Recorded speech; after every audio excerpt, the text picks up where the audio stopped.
Okay, hi. Now, a couple of months ago, Michael did a really cool video which he called Lick of the Month, where he demonstrated a lick that had been taught to him by his old saxophone teacher, Herb Geller. And I thought I'd kind of pick up the baton and do one of my own. And I was inspired to do it because I was listening to a playlist that had a version of Moten Swing with a really cool Charlie Parker solo on it, and there was one little phrase in it that really jumped out at me, and I think it was because of the way it was constructed, which is really relevant to the stuff that Jay set us this month. So the part of the phrase that I think is really relevant is the little 2-bar phrase at the start of that lick that I just played, which is actually over a short 2-5-1. So it's where you've got the minor 2 and the 5 dominant chord compressed into 1 bar, resolving to the tonic in the 2nd bar. So let me just play that lick on its own, and then I'll get into it a little bit more detail.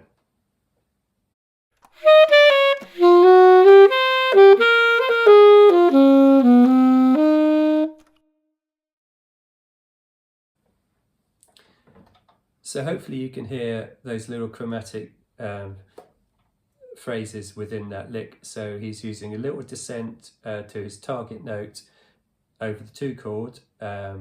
So on alto we're in the key of F. So over that G minor chord he's descending down from a C, B to a B flat, and then he's coming up from a D, E flat, E, so he's passing through the minor 3 and the 3 of the dominant chord, and then that leads to enclosure of the 6 and the 3 around his target note, which is the 6 of the 1 chord. Well, that takes something explaining, but hopefully that makes sense. So you've got chromatic tones and you've got enclosures, and that's really all the lick is ba-da-da, ba-da-da, ba-ba-ba, and that's the target note. And then he's just got his way out of that little chromatic pass at the bottom, and he finally resolves to the C on alto, which is the 5 of the F, or the 1 chord.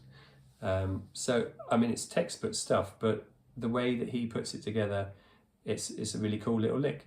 So what can we do with that? So I just love this stuff because it's just not dry language. It's got some soul to it. It grooves, it swings. So it kind of gets you interested in it.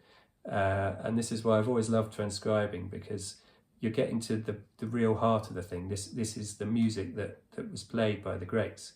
But when you analyse it, it's exactly what we're studying. So anyway, what can we do with it? So we've learnt it in 1 key. So if you're really studious, you could then take that lick around all 12 keys, which is the ideal. But that's quite a lot of hard work. But what you can do is just choose to use it as and when in a few keys that are most likely to crop up. So say, for example, we want to put it over Alone Together. If we look at Alone Together, we'll see that, and you lot will know, having played it, that it's basically minor. But there is a major 2-5-1, a short major 2-5-1 in the tune. And it's bars 10 and 11 in the first A section, where we've got a minor 2-5 E-A leading to a D in the 2nd bar of that phrase. And that's it. It's a little short 2-5. So I'm going to learn that lick in the key of D, and then let's see if we can insert it into Alone Together.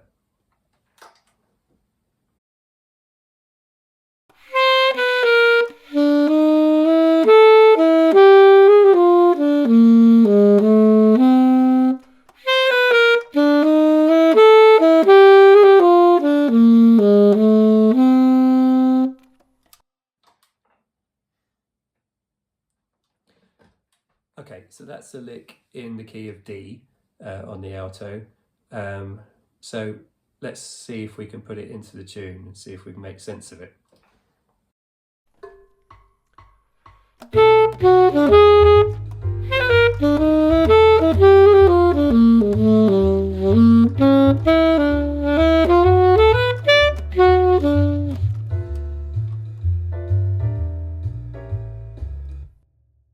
Okay, so I had to slightly shorten the end of the lick because in Moten Swing you've got 2 bars of the 1 chord, and in Alone Together you've just got the 1 before you go into a short minor 2/5 leading to that D major chord. So I had to shorten it very slightly. But you can see that Moten lick kind of fitted in there and sounded pretty much the same as it did over Moten Swing. I mean, anything over a short 2/5 is a really useful piece of language to use because these things crop up all the time. So they're very readily transposable into other tunes. I mean, often there'll be different tempos, different feel, maybe it's Latin, but the language can be adapted. And that's really the key point with this. I mean, we've transcribed a cool bit of language, but that's kind of just the start. We can use it as it is, which I did there, or we could modify it a bit. We could stretch it out and use it over a longer 2/5 one, so you've got 1 bar of each.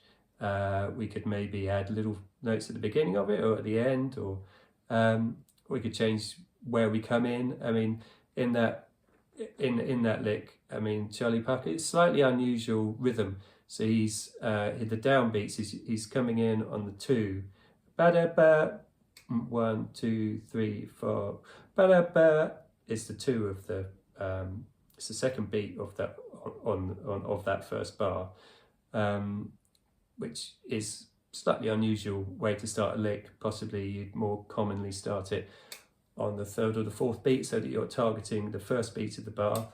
But this is what I love about Charlie Parker. He often sort of throws the rhythm out slightly. He'd do different things. So you could adapt it so that it comes in onto the onto the first beat, for example. But there we go. That's probably enough. Thanks very much for watching. Hopefully it's kind of useful. I mean, I was just intrigued that that here we are with one of the masters of the saxophone, and he's using exactly the same techniques that Jay's having us study this month. So anyway, there we go. Cheers. Bye for now.